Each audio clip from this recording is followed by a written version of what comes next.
I want you to stop for a moment.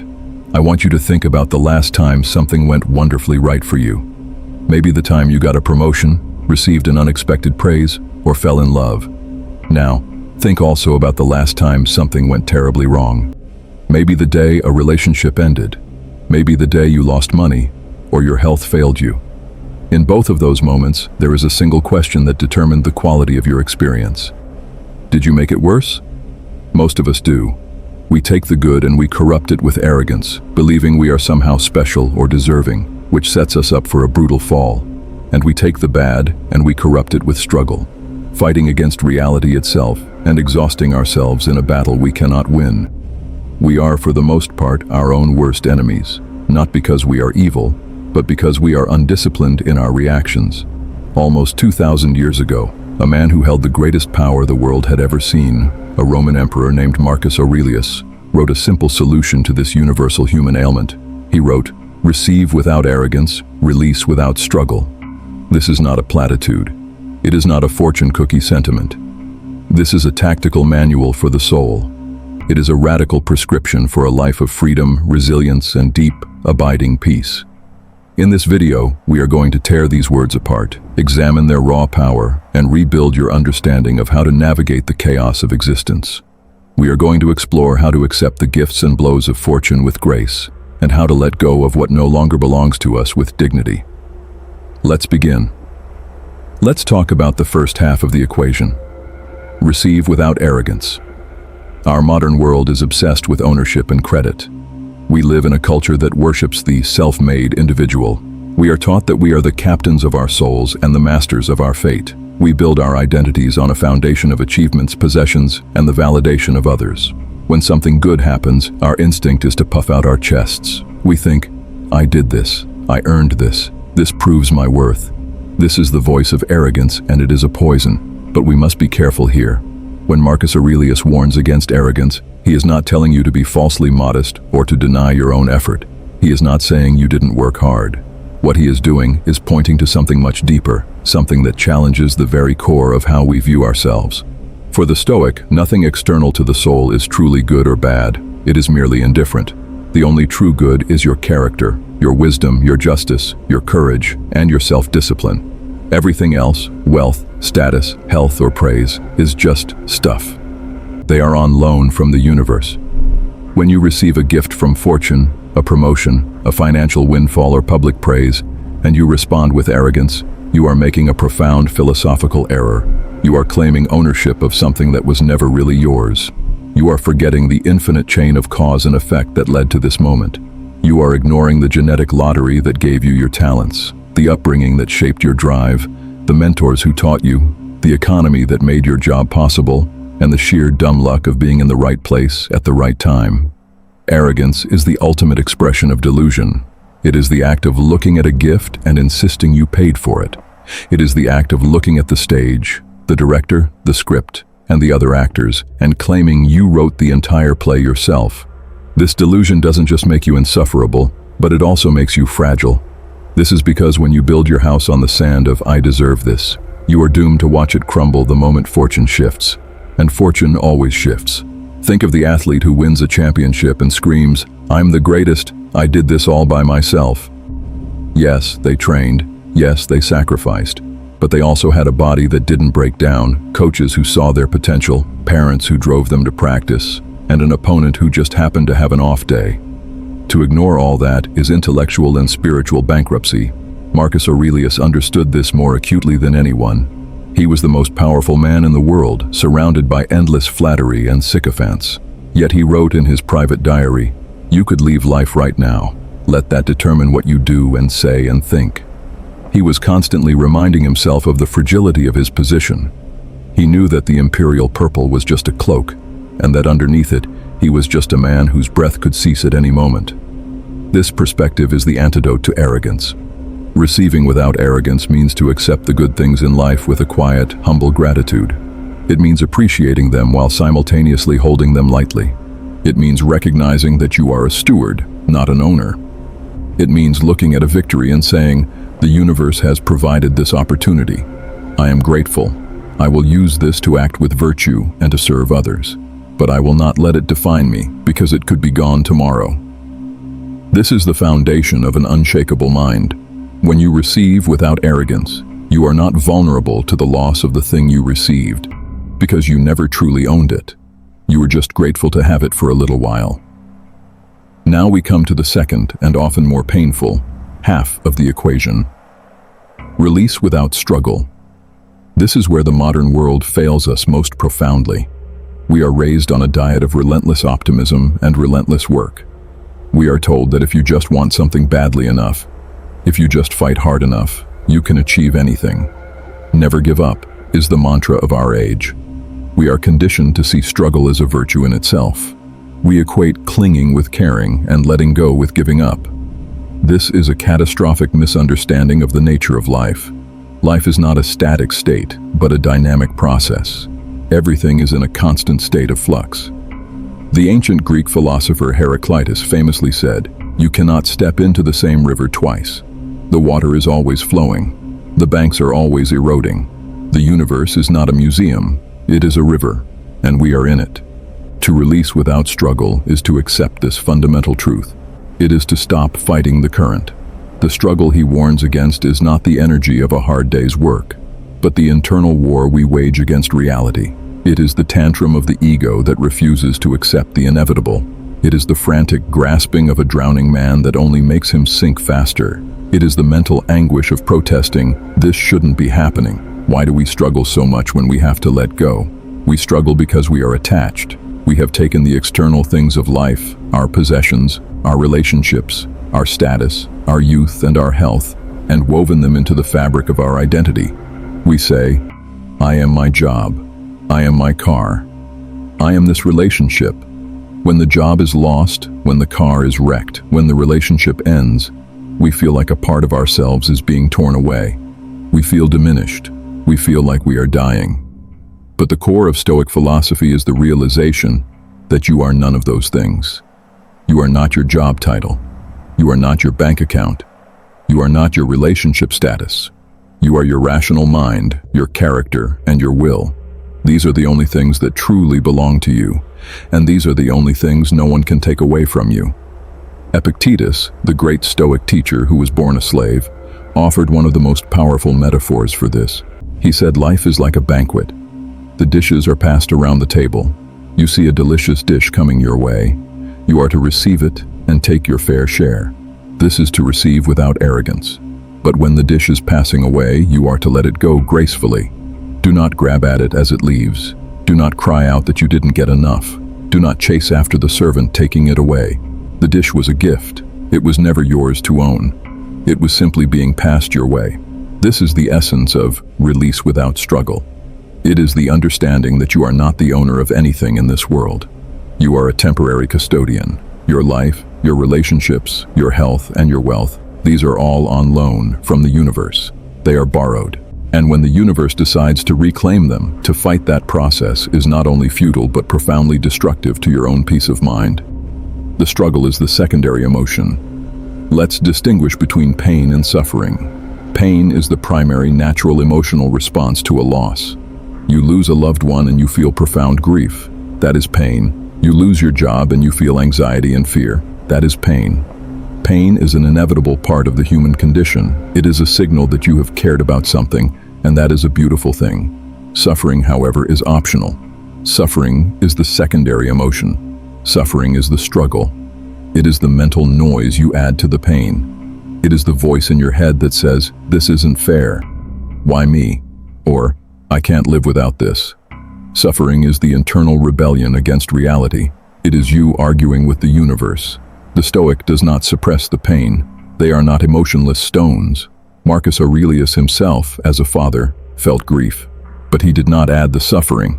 He accepted the reality as a natural law, and he allowed himself to grieve without being consumed by the struggle. He released the people he loved without fighting the cosmic order. He knew that to love someone is to accept that they are mortal. To try to hold on to them forever is to deny the very nature of existence. Now we must connect these two halves because they are not separate instructions, but two stages of a single, unified process. They are the entry and exit points of your interaction with the external world. A failure in the first stage will almost certainly lead to a catastrophic failure in the second. Receiving with arrogance makes you develop a sense of entitlement. You begin to believe that you deserve what you have, and that it is rightfully yours. You create a powerful, seductive narrative where you are the protagonist, and the world is merely a stage for your success. You take an owner's mindset. This false narrative is what makes release so devastatingly painful. Because if you own something, if you deserve it, then having it taken away is a personal attack. It is a theft. It is an injustice. And so you are forced to struggle. You fight against reality to defend your rights. You become angry, bitter, and terrified. Then the struggle becomes a prison. But if you receive without arrogance, you get an entirely different mindset. You understand that you have been given a temporary gift. You know you did not create it, you do not own it, and that you have no inherent right to it. You become a steward. You become an administrator. You get a borrower's mindset. When the time comes to return that loan, you can do so with grace. There is no injustice because there was never an ownership claim in the first place. Imagine you are a professional who has poured years into a project. It succeeds beyond your wildest expectations. The arrogant mind looks around and says, "I did this. I'm a genius. They should be thanking me."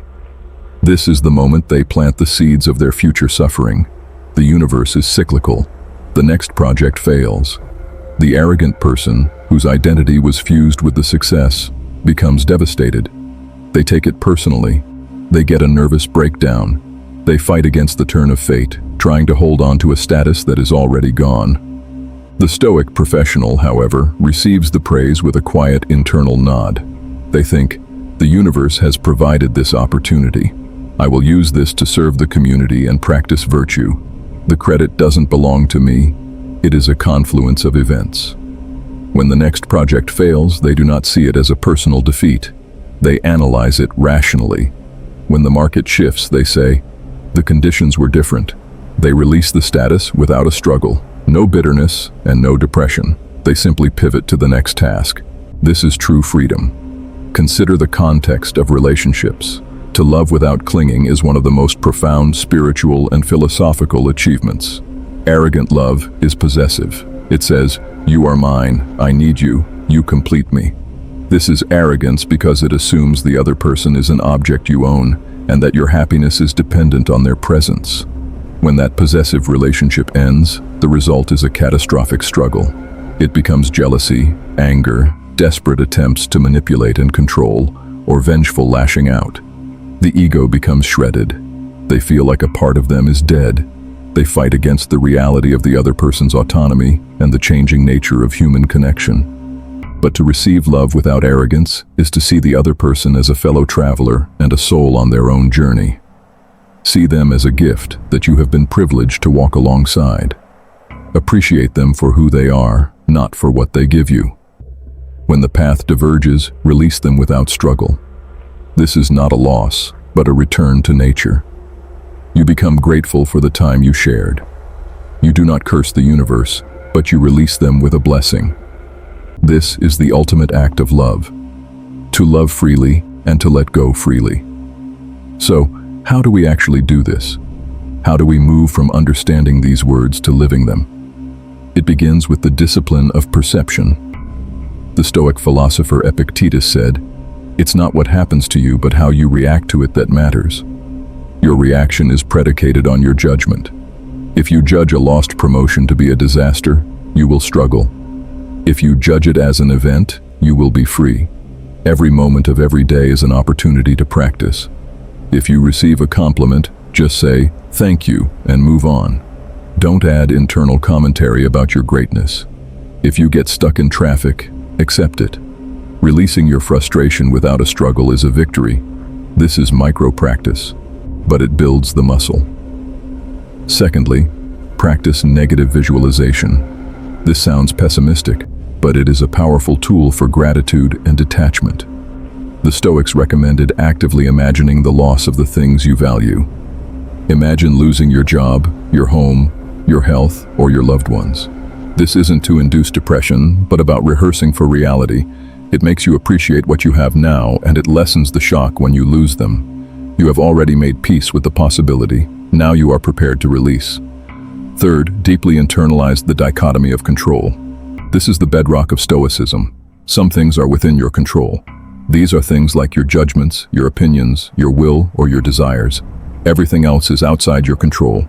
For example, your body, your property, your reputation, or the actions of others. To receive without arrogance is to know that the gifts of fortune are not your doing. To release without struggle is to know that their loss is also not your doing. What is in your control is how you choose to receive and how you choose to release.